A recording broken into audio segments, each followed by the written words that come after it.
Tu sais, c'est intéressant, parce que j'ai une amie qui a créé des spectacles vraiment de haut niveau.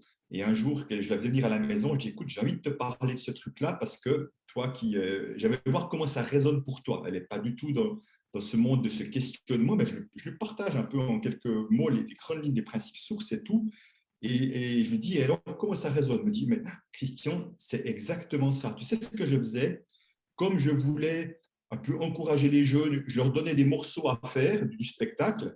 Et au fond, ça ne me convenait jamais vraiment, parce que ce n'était pas ça que je voulais. Et puis, je n'osais pas dire non, j'étais complètement coincé. Oui. Parce que moi, je savais tellement bien où je voulais aller, qu'en fait, c'est comme si je n'arrivais pas, ou les autres n'arrivaient peut-être pas à se connecter à tel point à là où je voulais aller, comment je voulais y aller, en quelque sorte.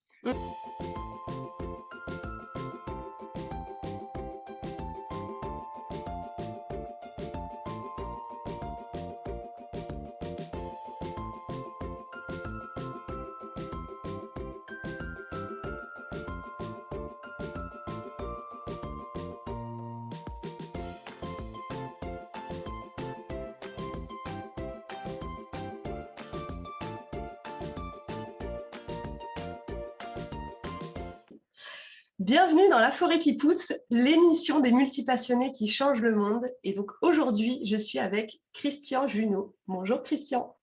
Bonjour Lydie. Et donc avec Christian, aujourd'hui, on va parler des principes sources. Donc Christian, alors juste en quelques mots, et puis après on parlera peut-être un peu plus rapidement de ton parcours.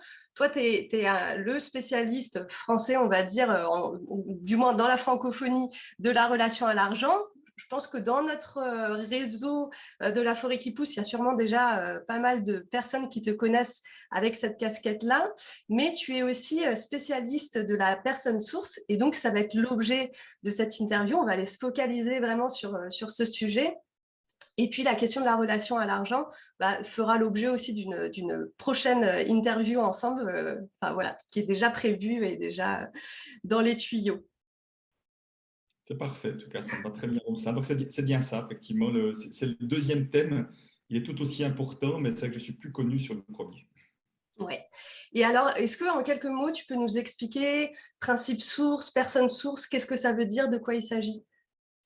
Oui, et peut-être, je ne sais pas, j'aurais envie même de commencer avec l'articulation entre relation à l'argent et principe source, si tu es d'accord. Oui, je pense que Comme ça ça, peut être intéressant. vu qu'on aura une deuxième entretien sur la relation à l'argent, ça permettra vraiment de voir ça dans la globalité. Oui. Donc, quand je travaille la relation à l'argent, c'est un travail identitaire que je fais. Autrement dit, je donne souvent l'image, et c'est Peter Koenig, qui est mon mentor sur ces deux thèmes-là, parle de travail source de manière globale. Et j'aime bien avoir l'image de la source, parce que la source, au départ, elle est toujours souterraine, on ne la voit pas. Et au fond, ce travail de la relation à l'argent est un travail intérieur, donc il y a aussi quelque chose qu'on ne voit pas. On travaille les croyances, les ombres, les choses comme ça, donc on travaille intérieur. Et donc, comme la source intérieure qui, à un moment donné, va jaillir. Et les principes sources, ça parle de ce qu'on va initier dans la matière.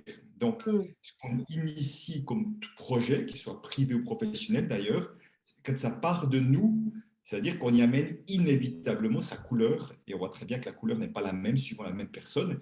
Et j'avais même envie de dire, la couleur n'est pas la même suivant à quel moment j'initie ce projet, puisque je ne suis pas le même.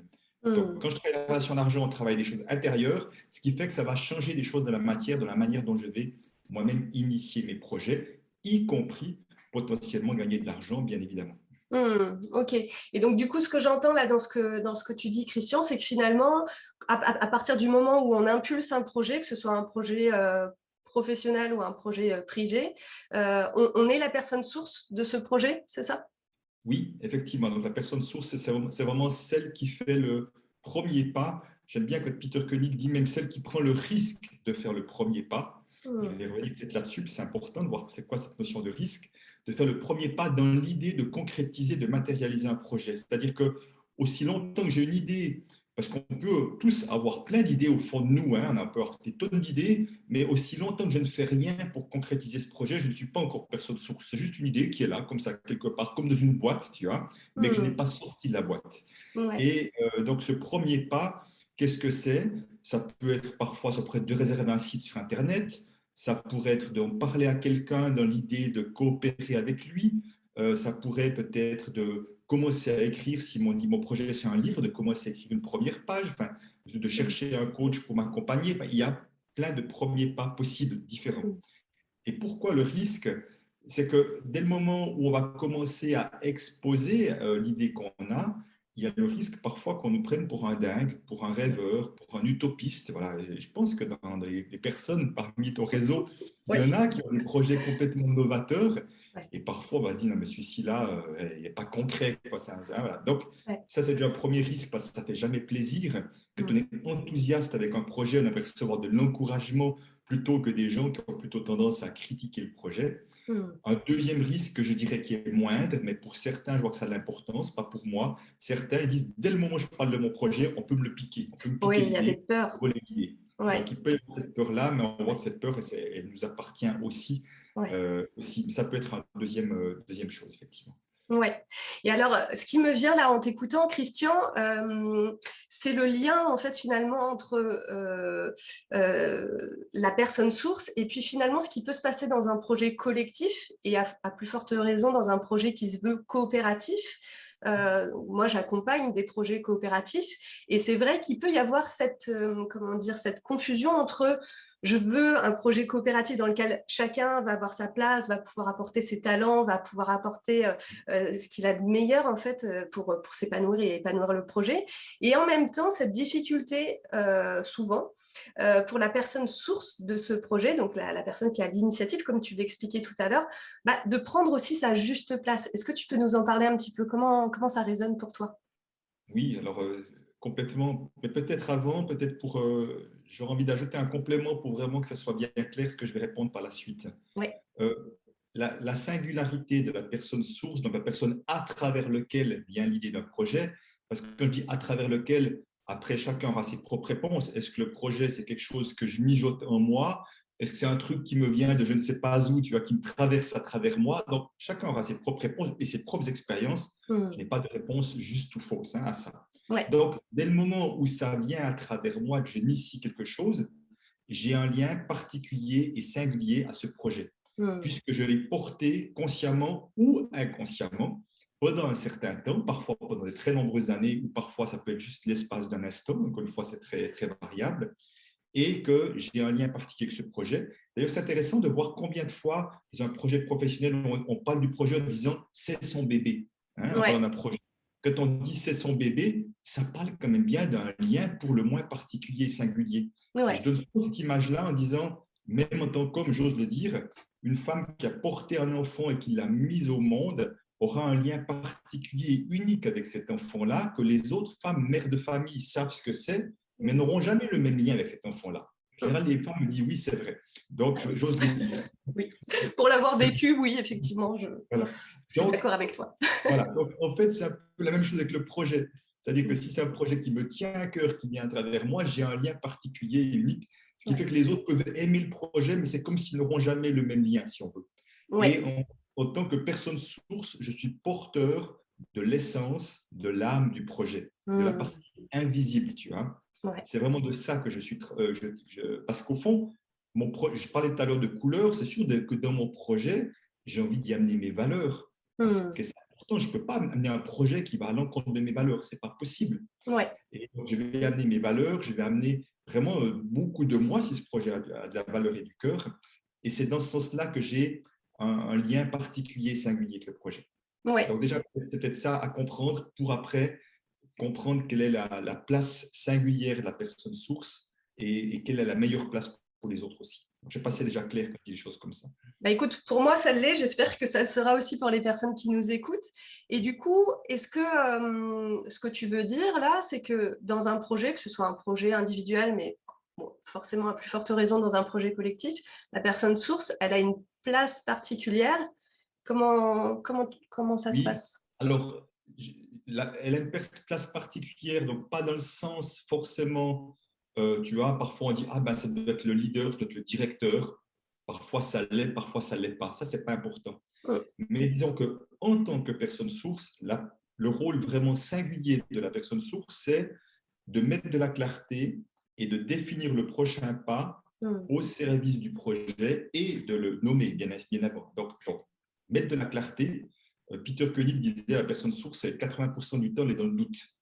Et ça Ah me oui. parle beaucoup. Moi, je vois depuis cet été, je suis beaucoup dans le doute sur c'est quoi mon prochain pas. C'est pas clair du tout. Par contre, ce qui est extraordinaire, et je peux dire, je l'ai vécu plein de fois pour moi et avec d'autres projets, je n'étais pas du tout la personne source. Quand la personne source est claire, c'est d'une limpidité totale. Je me souviens qu'une, deux fois, dernièrement, j'ai fait des décisions, j'ai parlé à mes collaborateurs, et je leur dis, et alors? Ils disent, ben oui, c'est évident, c'est ça que tu dois faire, tu vois. Au moment où moi je suis clair, c'est comme si c'était tellement la pièce qui tombe juste au bon endroit, tu vois. Ouais. C'était vraiment ça. Mais simplement, de savoir que le doute fait vraiment pleinement partie de ça, moi, ça m'aide à rester dans le doute et à l'accueillir, parce que le risque, et dans un collectif aussi, ça peut être ça, c'est de vouloir forcer une décision quand la décision n'est pas mûre. En général, Ouais. c'est de mauvaises décisions et on va en payer le prix parce qu'on va devoir revenir en arrière, ça ne va pas se passer comme il faut, etc. etc. Donc, mon rôle de personne source, c'est vraiment ça, mettre de la clarté, donc, trouver le prochain pas et le communiquer. Ouais. Et donc ça, c'est le rôle de la personne source. Ça veut dire que quelque part, personne d'autre peut le faire dans les projets collectifs, ou même quand c'est un projet individuel et qu'il y a un accompagnement. Enfin, moi, je vois par exemple, j'accompagne, donc je disais des projets collectifs, mais aussi des entrepreneurs donc, qui sont seuls, mais qui peuvent être, voilà, déléguer certaines choses. Mais à un moment donné, c'est eux, en fait, qui vont prendre des décisions, Oui, des oui, tout à orientations. fait. Et on en parlera tout à l'heure, puisqu'on parle de collectif, c'est important. Là, je parle le projet global, par Voilà, exemple. ouais. Et après, dans le projet global, il y a plein de petits projets qui sont Les tout aussi sous-projets. importants, dans lesquels chacun peut devenir source. Mais dans Ouais. le projet global, qui est la communauté temps, qui est l'association Kian, qui est l'entreprise telle et telle, voilà, moi, je suis personne source de ma propre société. Et je vais Ouais. donner juste deux exemples pour bien comprendre ce que c'est. Donc, moi, dans mon intention, j'ai vraiment envie de faire en sorte, si je reprends l'exemple de la relation à l'argent, j'ai vraiment le projet d'impacter un maximum la société francophone pour remettre l'argent à sa juste place. Moi, j'ai vraiment envie que l'argent prend trop de place dans la société, à mon avis, pas la bonne place. Et j'ai envie que l'argent soit au service des projets des êtres humains plutôt qu'un obstacle, un frein, voilà, etc. Donc, ça, c'est mon projet, si tu veux. C'est vraiment mon intention de base. Et chaque fois, si tu veux, tous mes pas sont toujours au service de ça. Et un jour, je me suis dit, ça m'est venu comme ça, je dis, mais pour toucher plus de monde, comment faire? Ah ben oui, je vais écrire un livre. C'était le prochain pas, c'était de l'ordre de l'évidence. Je vais écrire un livre. J'ai écrit le livre, c'est bien. Et après, un autre jour, le prochain pas, c'était quoi? Ah ben oui, je fais des ateliers à gauche, à droite, en petits groupes. Je vais créer une formation sur Internet. Je pourrais toucher des gens encore plus, en plus grand nombre, là où ils sont, sans devoir se déplacer là où je vais. Donc, c'était le pas suivant comme d'une évidence. Et puis, le dernier pas, qui date de 2020, fin 2019-2020, je dis, tu vois, à chaque fois, ça permet d'amplifier, et je voyais que ce n'était encore pas suffisant. Je dis non, et le pas suivant, c'est dit, je vais former moi-même des spécialistes de la relation à l'argent qui vont pouvoir amplifier ce que je fais avec des valeurs qui sont très proches et identiques. Donc, tu vois, c'est comme un chemin qui se fait chaque fois, c'est lors d'une évidence qui est toujours au service de la même chose. Ouais. Impacter un maximum. Donc, c'est vraiment ça, c'est pas, si tu veux, dans la société Christian Junot qui fait que tout à coup, ça avance. Et là, maintenant, je disais, ben, mon prochain pas n'est pas clair et c'est pas plus grave que ça. Ouais. Je prends le temps et quand il sera clair, ça sera l'ordre de l'évidence, encore une fois. Et ça, c'est génial que tu prennes le temps d'expliquer ça, Christian. Et je trouve qu'il y a quelque chose de vraiment déculpabilisant dans ce que tu dis, du fait que, bah oui, il y a des moments où on ne sait pas, il y a du flou, il y a de l'incertitude, et c'est OK. Et ça fait complètement partie de la vie. Et simplement, c'est que ce n'est pas mûr, en fait, et qu'il y a peut-être à attendre, à laisser décanter, ou peut-être des pas intermédiaires qui permettent voilà, de clarifier les choses. Mais ce n'est pas parce qu'on est la personne source d'un projet qu'on sait tout d'avance, tout ce qu'il faut faire. Non, absolument, tu as parfaitement raison. Et donc, ça, c'est vraiment important. Et puis là, vraiment, où les autres sont très précieux, c'est que les autres peuvent m'aider à mettre de la clarté sur le prochain pas. C'est-à-dire qu'ils ne peuvent pas savoir pour moi, ils peuvent soit me questionner, mettre de la clarté, ou me suggérer des choses. Et en entendant les autres, tu vois, ça fait, je vois comment ça résonne. Ouais. Et parfois, ça va être peut-être un bout de ce que l'un ou l'autre a dit, ou ce que quelqu'un m'a dit, qui me dit, ça va paraître comme une évidence que c'est une bonne idée. Enfin, voilà. Mais si tu veux, c'est là où les autres sont vraiment importants. Ils vont m'aider à mettre cette clarté-là parce qu'au fond, tout le monde a intérêt à ce que la personne source soit claire parce que ça bénéficie à l'ensemble du projet. Donc là, on est déjà dans une forme d'intelligence collective, si tu veux, parce qu'une autre manière de mettre de la clarté, c'est l'intuition. Parfois, il y a des intuitions, mais l'intuition, on ne peut pas la faire dire sur mesure. Enfin, moi, j'y arrive pas, en tout cas. Par contre, je peux essayer de me mettre dans les conditions les meilleures possibles. Moi, c'est beaucoup en lien avec la nature, par exemple, où je vois plus facilement des intuitions que si je suis stressé, en train de travailler comme un dingue, par exemple. Donc, voilà. Donc, ça peut être ça, mais les autres sont très précieux. Parfois, effectivement, j'en parle à d'autres personnes. Je dis, voilà, j'ai besoin d'un peu de temps. Voilà, c'est ce qu'on fait des fois dans des co-développements. Un ami qui fait du co-développement disait, mais au fond, c'est des personnes sources qui essayent de venir mettre de la clarté sur leur prochain pas. C'est un peu ça qui se passe dans le co-développement, par exemple. Oui, c'est un super outil d'intelligence collective. Et du coup, ce que j'entends là dans ce que tu dis et que je voudrais juste souligner parce que je trouve que c'est vraiment intéressant et précieux, c'est que finalement, en tant que personne source, quand on va aller solliciter un feedback extérieur, ce qui est le plus important, c'est pas tant ce que la personne va nous dire de ce qu'elle ferait, mais finalement comment ça résonne pour nous quand quelqu'un fait telle ou telle proposition ou tel retour. Ok, comment ça résonne pour moi finalement, c'est ça? Oui, c'est vraiment ça, c'est comment ça résonne pour moi, et c'est là où c'est important que j'ose prendre ma place, parce que je ne dois à aucun moment me sentir obligé de prendre une proposition pour faire plaisir à l'autre. Là, je tombe déjà dans quelque chose. Tu sais, c'est intéressant, j'ai une amie qui a créé des spectacles vraiment de haut niveau. Et un jour, je la faisais venir à la maison, je dis, écoute, j'ai envie de te parler de ce truc-là parce que toi j'avais voir comment ça résonne pour toi. Elle n'est pas du tout dans ce monde de ce questionnement, mais je lui partage un peu en quelques mots les grandes lignes des principes sources et tout.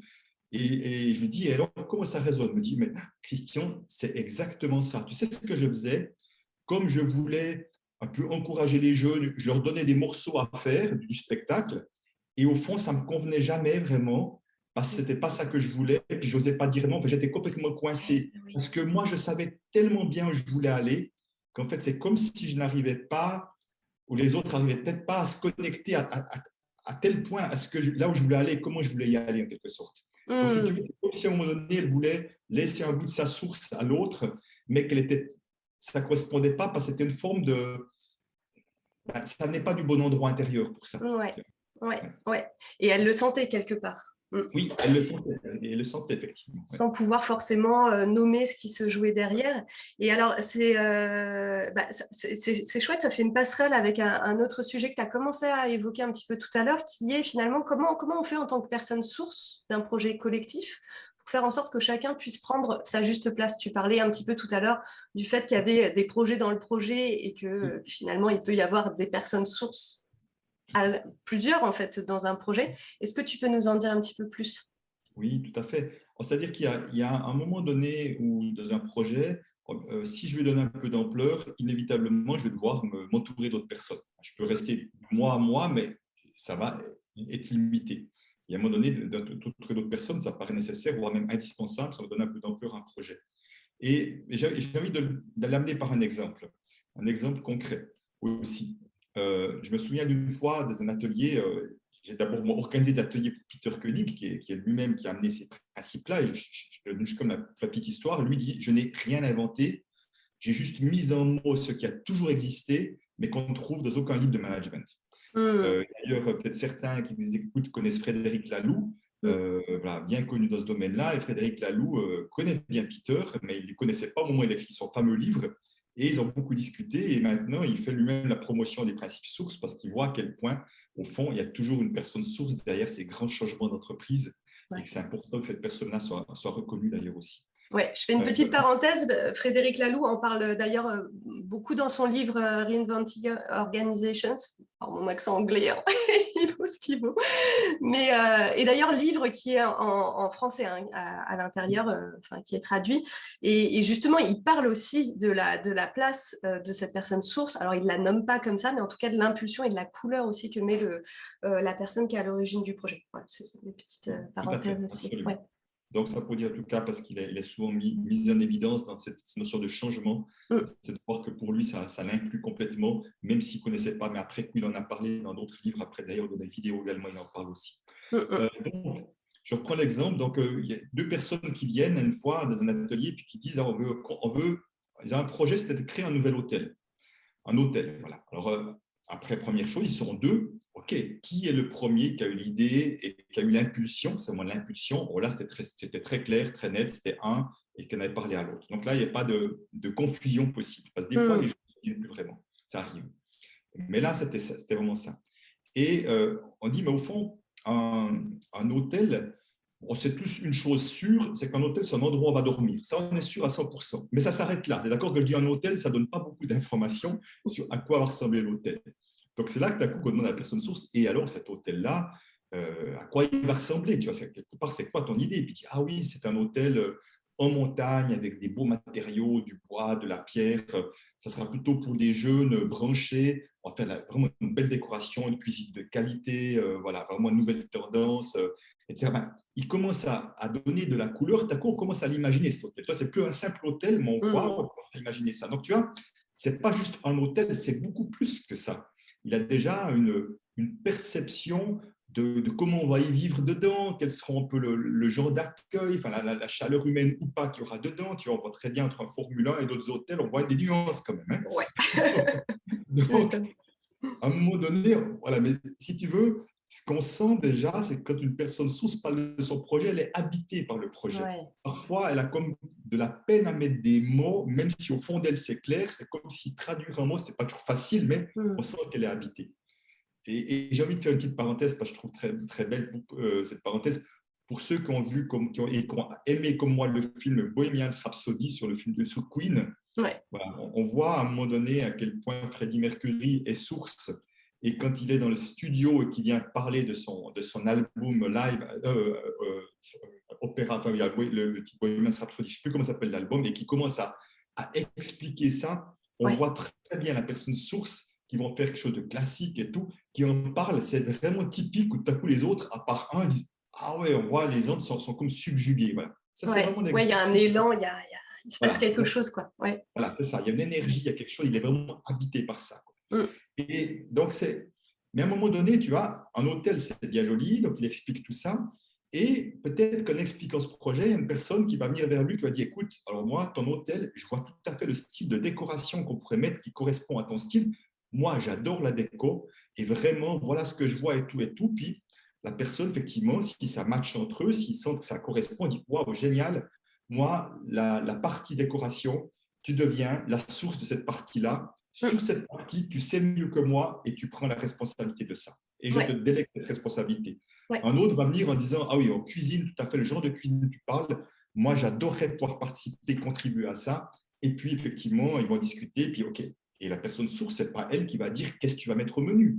C'est la personne à qui on va déléguer la responsabilité parce qu'on a senti qu'on matchait sur les valeurs, on a senti que le projet avait été compris et que les personnes, elles ont envie de réaliser leur propre mission de vie à l'intérieur de ce projet. C'est intéressant parce que tu vois, au moment où je dis ça, un ami qui disait, qui connaît très bien ce thème, disait au fond, il y a un mélange d'égoïsme et d'altruisme. D'égoïsme parce que j'ai envie de réaliser ma mission à moi, donc c'est quelque chose d'égoïste, mais dans le bon sens du terme, et de l'altruisme parce que je le fais au service de quelque chose de plus grand. Et si tu veux, c'est comment est-ce qu'on peut rechercher ces personnes qui sont tout autant passionnées que moi, qui ont envie de contribuer à ce projet-là et dans lequel, c'est important, je délègue une responsabilité. C'est vraiment toute la différence entre déléguer une tâche et déléguer une responsabilité.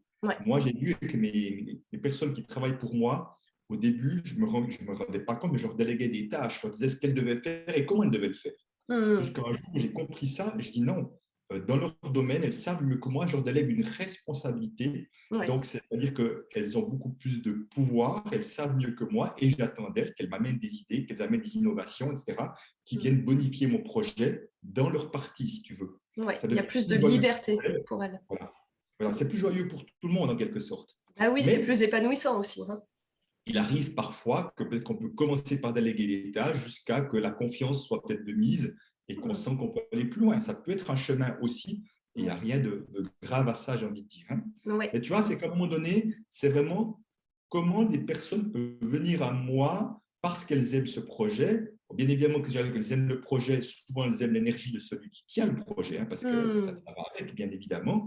Et puis la question, c'est vraiment comment tu peux t'inscrire, toi, avec tes talents et tes dons, dans ce projet-là pour le bonifier pour lui donner de l'ampleur, pour donner le meilleur de toi-même, y prendre du plaisir. Ouais. C'est vraiment ça, si tu veux, le vecteur de départ. Alors que dans notre entreprise traditionnelle, on crée une boîte dans laquelle on va mettre un cahier des charges, c'est pas très sympa, un cahier des charges, voilà, ou le truc, et on va te faire entrer dans la boîte. Et il est possible que tu aies toute une série de qualités. On dit, ah ben non, ça, c'est pas prévu pour la boîte, on s'en fout. On t'a pas recruté pour ça. Voilà, exactement. Même si ça pourrait bonifier l'entreprise, on ne s'en occupe juste pas. Ouais. Donc là, on inverse les choses en quelque sorte. Oui, ce que j'entends aussi dans ce que tu dis, c'est que finalement, en connaissant ces principes sources et en reconnaissant la personne source du projet, on permet à la fois à cette personne de prendre sa juste place dans le projet, mais aussi aux autres de prendre eux aussi leur juste place et puis d'exprimer au maximum leur talent, finalement, au service de ce projet. Et puis à leur propre service aussi, parce qu'on est toujours plus heureux quand on fait ce qu'on aime. Oui, absolument, tout à fait d'accord. Et simplement, ce qui est important de ça, c'est la personne source, si tu veux, son but prioritaire, c'est le projet. Ouais. Et moi, je me souviens d'un projet auquel je n'étais pas source et la personne disait, vous savez, ce projet, je le mènerai à bien avec et sans vous, avec vous ou pas. Et ça me faisait un bien énorme parce qu'au fond, parfois, on veut tellement entraîner tout le monde dans le projet qu'on perd un temps fou à tirer les derniers qui ne sont pas vraiment motivés ou qui mettent de la résistance ou qui prennent leur place d'une manière un peu maladroite. Ou qui ne sont plus à leur place parce que le projet évolue dans une direction qui est plus juste pour eux aussi. Et parfois, il vaut mieux quitter le projet que de rester malgré soi. C'est ça, c'est pas contre eux, bien évidemment, mais si tu veux, c'est sûr que je prends un exemple, j'ai une personne qui voulait créer une crèche, une nouvelle école, je disais, mais ce qui compte par-dessus tout, c'est quoi? C'est que ton école fonctionne et marche bien, ou c'est qu'un tel soit dans le comité de ton école? C'est quoi le plus important? Parce qu'il y avait un problème avec une personne qui était un membre de la famille, peut-être ne sait pas comment faire. Je dis, c'est quoi? Alors, c'est pas dire qu'on ne peut pas mettre du « et », bien évidemment, mais au fond de toi, ce qui est le plus important, c'est que ton école, elle fonctionne et puis qu'elle amène du mieux-être, etc., etc. C'est honnête avec soi-même, tu vois. C'est pas une question de personne. Les bonnes personnes seront là si moi je suis prêt à attirer des bonnes personnes et à oser de temps en temps dire ben non, c'est peut-être plus le bon endroit pour toi, c'est peut-être un meilleur endroit pour t'épanouir, peut-être là maintenant. Ça arrive, c'est partie de la vie, bien évidemment. Et oui, donc accepter aussi à certains moments peut-être de décevoir des attentes, ou voilà, de ne pas forcément toujours, voire même pas du tout, ménager la chèvre et le chou. C'est une expression que j'aime bien, ça. Ok, et ce que j'entends aussi dans ce que tu dis et que j'ai envie de souligner, que je trouve très très importante, c'est à quel point finalement c'est important que cette personne source, elle ait l'espace pour sentir ce qui est juste pour elle et pour son projet, pour pas se faire embarquer dans des directions qui sont pas celles qui sont justement pour elle. Oui, tout à fait. Alors, peut-être deux, trois choses importantes à dire. La première, c'est que il arrive parfois que la personne source soit éjectée d'un projet parce qu'il y a une manière de faire qui fait que voilà, et ça, j'ai vu ça. Et au fond, j'ai eu le cas d'une association qu'on a accompagnée.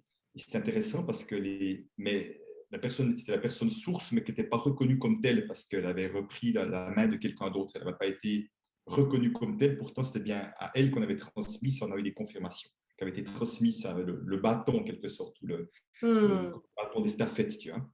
Et ce qui est intéressant, c'est que les personnes dans l'association disaient, on a l'impression qu'il n'y a plus personne, il n'y a plus de pilote dans l'avion. C'est intéressant, pourtant, il y avait une direction, il y avait un conseil d'administration, sur le papier, tout était absolument normal, si tu veux, mais les personnes, elles disaient, ah ben non, on ne sait plus, on ne comprend plus, on n'a plus ce guide, alors que le papier était normal. Donc, c'est-à-dire, c'est intéressant qu'ils percevaient que l'énergie du fondateur que de transmis à cette personne-là n'était plus présente. Et ça amenait beaucoup, beaucoup de problèmes. Et ça, je l'ai vu, ou alors c'est parce que la personne est mise de côté, ou parce que la personne ne prend pas sa place, et puis finalement, ce sont d'autres qui ont pris la place par-dessus, etc., qui fait que ça ne fonctionne pas. Et peut-être pour expliquer ça aussi, un exemple d'une personne que je connais qui est venue une journée aussi, qui a vraiment pris conscience pourquoi ces projets capotaient les uns après les autres. Il disait, en fait, j'arrive avec un nouveau projet, c'est quelqu'un que je connais bien et qui a vraiment la capacité à attirer du monde, qui a des bonnes idées. Et il dit, dès que j'attire du monde, qu'est-ce que je fais?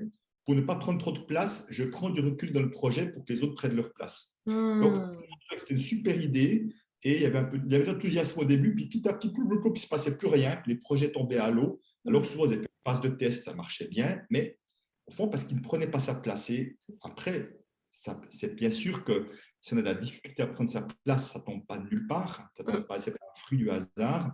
Juste une petite histoire, lui était né après un enfant mort et quelque part, il avait une place un peu bizarre et difficile dans sa propre famille. Donc, l'histoire de place, ça lui parlait beaucoup. Ouais. Et si tu veux, voilà, il avait de la peine à prendre sa place et ça se rejouait dans l'entreprise. Ouais. Donc, il a compris ce jour-là, après cette journée, que si il ne prenait pas sa place pleinement, eh ben, ses projets allaient continuer à capoter les uns après les autres, malgré que ce n'étaient pas les idées qui étaient un problème, ses talents n'étaient pas un problème. C'est juste qu'à un moment donné, eh ben, il manque celui qui est là pour guider dans le sens de donner les prochains pas. Ouais. Oui, donc de l'importance de prendre sa place de personne source, que ce soit pour soi, mais aussi au service du projet et au service de chaque personne dans le projet, pour que ça puisse, pour que l'énergie puisse circuler et que finalement, en voulant bien faire parfois, et ça me parle complètement ce que tu dis, je pense qu'on a tous des situations, on a tous vu des projets collectifs dans lesquels la personne source, en voulant bien faire, se met en retrait, comme tu le disais, pour permettre à chacun de prendre sa place. Et puis, en fait, finalement, non, ça fait juste redescendre l'énergie parce qu'on ne sait plus, en fait, quelle est la direction. Oui, absolument. Ouais. Et si tu veux, un autre exemple aussi qui est très parlant, même si qu'on aime ou pas l'entreprise, là n'est pas la question, c'est vraiment pour l'exemple. Ça s'est passé avec Apple et Steve Jobs, à un moment donné, qui a été viré d'Apple et Apple a commencé à décliner fortement. Encore une fois, il n'y a plus celui qui donne l'impulsion, qui est le guide, et au moment où on le fait revenir, l'entreprise explose. Alors après, qu'on n'aime pas, ce n'est pas la question, mais juste de voir la présence ou pas de la personne source était juste fondamentale pour que l'entreprise fonctionne. Ouais. Et alors, du coup, tu en as parlé très rapidement tout à l'heure. Qu'est-ce qui se passe quand la personne source, pour une raison ou une autre, elle veut passer le flambeau?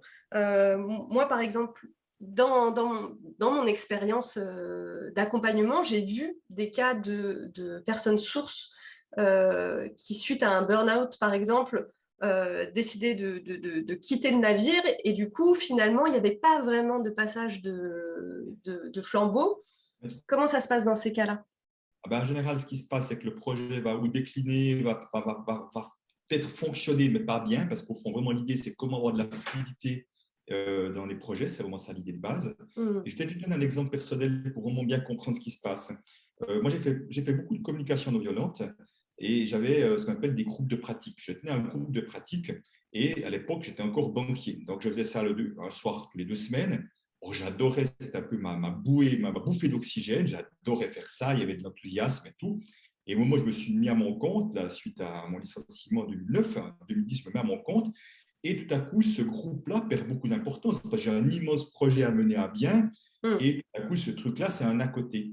Donc, tu vois, à un moment donné, en tant que personne source, j'y mets de moins en moins d'énergie, parce que je mets mon énergie ailleurs, et qu'est-ce qui se passe? L'extérieur me renvoie tout ça, c'est-à-dire que les gens sont moins présents, il n'y a plus de nouvelles personnes qui arrivent, 2, 3 personnes qui s'en vont. Tu vois, ce groupe est en train de s'étioler gentiment.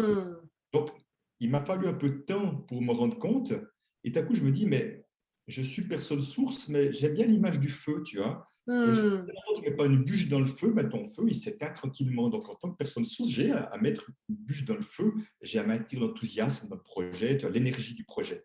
Si donc, tu veux qu'il perdure, mais parce qu'après, le projet, il peut aussi, voilà, il a rempli son objectif, il a fait sa vie, et puis il peut s'éteindre aussi à certains moments. Donc là, j'avais effectivement le choix qui était de dire, OK, on va laisser tomber ce groupe, j'ai plus envie d'y mettre d'énergie, ça n'a plus vraiment de sens pour moi. Ou alors, ce projet a toujours du sens parce que les personnes y viennent comme avec plaisir, j'aurais à transmettre ce témoin à quelqu'un d'autre. Et c'est ce que j'ai fait à la personne, et c'était à moi de sentir quelle est la meilleure personne qui va pouvoir transmettre et mener ce projet avec la couleur qui était là, qui ressemble à la couleur qu'est la mienne. J'attends pas qu'il fasse du copier-coller, mais qu'il fasse une philosophie de valeurs qui soit la même chose. Rappelle-toi, quand on parlait d'un patron d'entreprise qui voit son entreprise comme un bébé, je peux te dire qu'il ne va pas la vendre à n'importe qui. Regarde ce qui se passe pour une maison. Une maison, il y a aussi une personne source qui est vraiment le porteur. Chez nous, c'est très clair, c'est mon épouse. Je peux te dire, si un jour on vend cette maison, elle a tellement mis d'elle dedans que pas n'importe qui, ce ne sera pas au plus offrant, ça sera la personne qu'on a vraiment envie de voir habiter l'objet. On va faire des exemples comme celui-ci. Tu vois, on a vraiment envie que ce soit cette personne-là qui vienne y habiter parce qu'on y a mis du cœur. Si on n'a mis aucun cœur, on s'en fout royalement qu'il va venir habiter dedans. Tu vois. Donc, c'était, voilà, à un moment donné, j'ai transmis et ça a permis de redonner une nouvelle impulsion.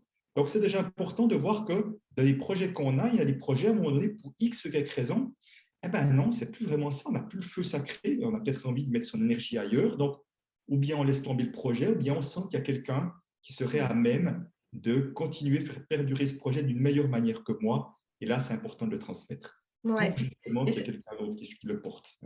de quoi? Pour qu'il y ait quelqu'un d'autre qui le porte, ce projet. Oui, c'est ça. Et je pense que c'est vraiment bien de pouvoir le dire et que ce soit entendu, notamment là des personnes qui nous regardent, parce que, et j'imagine que toi aussi, tu l'as sûrement vu, je vois tellement de personnes qui tiennent à bout de bras en fait un projet, alors qu'en fait, elles l'ont lancé, elles y ont apporté beaucoup de choses, mais à un moment donné, elles ont tout simplement envie de passer à autre chose, et c'est complètement OK. Je veux dire, on n'est pas obligé de tenir les projets indéfiniment. On peut soit les laisser mourir quand on estime qu'ils ont fait leur bout de chemin et qu'il n'y en a plus besoin, soit passer effectivement le relais sans culpabiliser. Oui, c'est ça. Et vraiment, c'est important de voir que la personne source est la meilleure personne pour sentir qui est la bonne personne pour reprendre. Tu sais, d'ailleurs, on parle dans les entreprises, parfois on dit c'est le fils ou la fille spirituelle de. Oui, Intéressant, ces expressions, c'est intéressant, elles parlent exactement de ça, quoi. ouais, On parle de ouais. ça, c'est la personne qu'on a choisie qui va reprendre ça parce que elle était comme tout un proche, entre guillemets, disciple de, tu vois.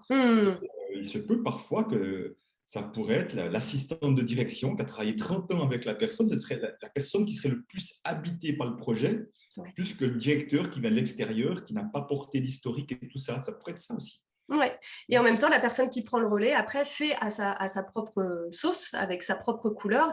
Et donc, Oui, une personne source qui passe le relais ne peut pas attendre de la personne à qui il passe le relais qu'elle fasse exactement les choses comme lui ou elle l'aurait fait.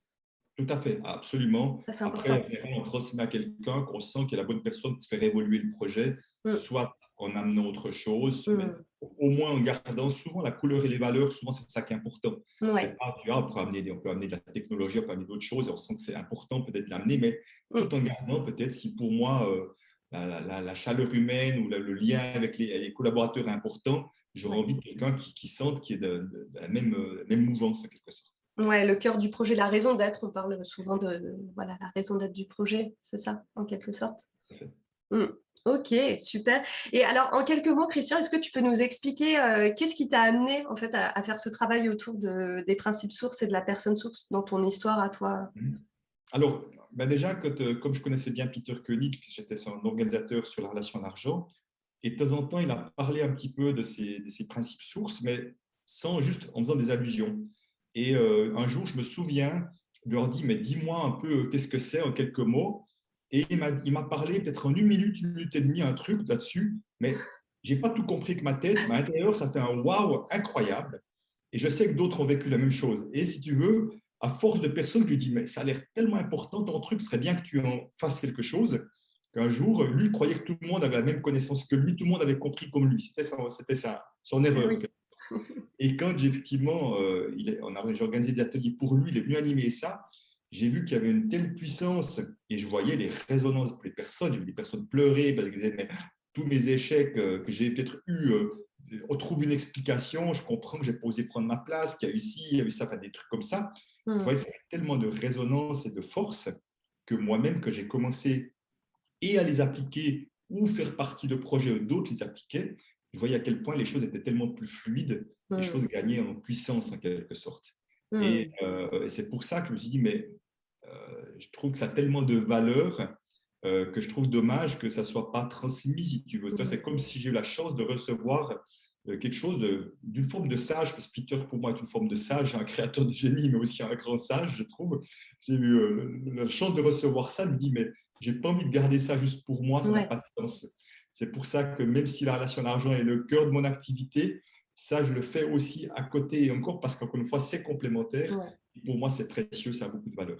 Ouais, super. Et alors, concrètement, comment on peut faire quand on est soi-même personne source d'un projet, qu'on a envie de creuser un petit peu aussi cette casquette-là pour pouvoir apporter le meilleur à son projet?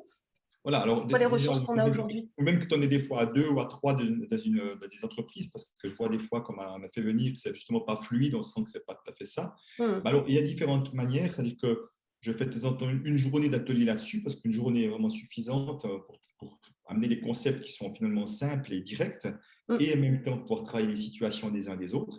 Donc ça, c'est Donc, des ateliers que toi, tu proposes à Paris ou alors, tu les proposes où? en général, c'est Paris et la Suisse la plupart du temps, mais après, en fonction de la demande, là, je vais en faire un à Bruxelles prochainement, j'en ferai un en Ariège également. Oui. Parfois, ça m'arrive où on me fait venir dans une organisation déjà existante aussi, si tu veux. Mhm. Donc, ça, c'est en présentiel. Et puis là, maintenant, je viens de choisir également de lancer la version webinaire sur Internet, parce que comme je ne suis pas partout, que les gens puissent aussi faire ça, où je fais ça en quatre webinaires. Voilà, pour accompagner les gens sur un mois, sur 5 semaines à peu près. Voilà, accompagner ça sous cette forme-là aussi, parce que pour moi, on peut faire quelque chose de tout à fait identique à distance. Oui, ok. Et puis comme ça permet aux personnes, où qu'elles soient, de pouvoir suivre aussi cet enseignement. Et je mettrai d'ailleurs le lien, alors je ne sais pas, au-dessus, en dessous, autour, il y aura le lien d'accès en tout cas qui sera avec cette vidéo. Et ben, on arrive petit à petit au bout de cette interview. Christian, est-ce que tu vois des choses qu'on n'aurait pas abordées qui seraient importantes autour de cette question? Je dirais peut-être, pour conclure, peut-être, je trouve que je vois très souvent de tellement belles intentions, de tellement belles énergies Mm. euh, qui, au fond, ne donnent pas les résultats que ça mériterait, que je trouve que c'est du gâchis. Ouais. C'est du gâchis parce que parfois, il suffirait de petits réajustements pour que les choses changent autrement. On n'a pas parlé de ça, mais c'est vrai que aussi de voir qu'en tant que personne source, on amène également ses lumières, mais ses ombres dans le projet. Mm. Et des fois, les ombres, effectivement, ont tendance à prendre beaucoup de place dans le projet. Il suffit d'aller en voir une ou deux, les transformer, les accueillir pour que la dynamique change dans le projet. Ça, je l'ai vu plein de fois. Mm. Enfin, en tout cas, voilà, que si vous sentez Oui. que ce n'est pas fluide ou qu'il y a des jeux de pouvoir, des choses comme ça, Oui. ce serait dommage de rester avec ça, de ne pas en faire quelque chose, en tout cas. Ouais. Oui, je voulais te demander justement de préciser peut-être en quelques mots, qu'est-ce que ça peut être des ombres concrètement Alors, bon, en lien avec mon thème, typiquement, si la personne source, et ça je l'ai vu plein de fois dans des associés et autres, la personne source n'est pas du tout à l'aise avec l'argent, par exemple, a des tendances saboteuses, des actes manqués avec l'argent, on va voir qu'il y aura des problèmes d'argent systématiquement, ou n'aime pas l'argent, il y aura des problèmes d'argent systématiquement dans le projet, par exemple. Ouais. Ça peut être ça. Mm. Mais si la personne source, elle est, par exemple, voilà, typiquement, c'est quelqu'un qui a une ombre, elle fuit, elle rejette les conflits. Ah oui, Ça veut dire classique. qu'à force de ne pas traiter les conflits, à force de mettre les choses sous le tapis, il y aura plein de conflits larvés qui vont se manifester. Ou Mm. si son ombre, c'est par exemple, son ombre, c'est une histoire, elle a vécu, elle rejette toute idée de pouvoir parce Mm. elle rejette l'idée d'abus de, elle a vécu des abus de pouvoir. On va voir que on va revivre des histoires de jeux de pouvoir là-dedans jusqu'à que je puisse accueillir et être en paix avec cette idée-là aussi. Ouais, ok, ouais. Donc de l'importance aussi en tant que personne source d'aller faire ce travail intérieur et personnel pour pas amener, ou en tout cas voir ces ombres et la manière dont elles peuvent être amenées dans le projet. Absolument, c'est vraiment ça. Super. Bah, écoute, un grand merci Christian pour tout ce que tu nous as partagé. Je trouve que c'est vraiment hyper riche et précieux.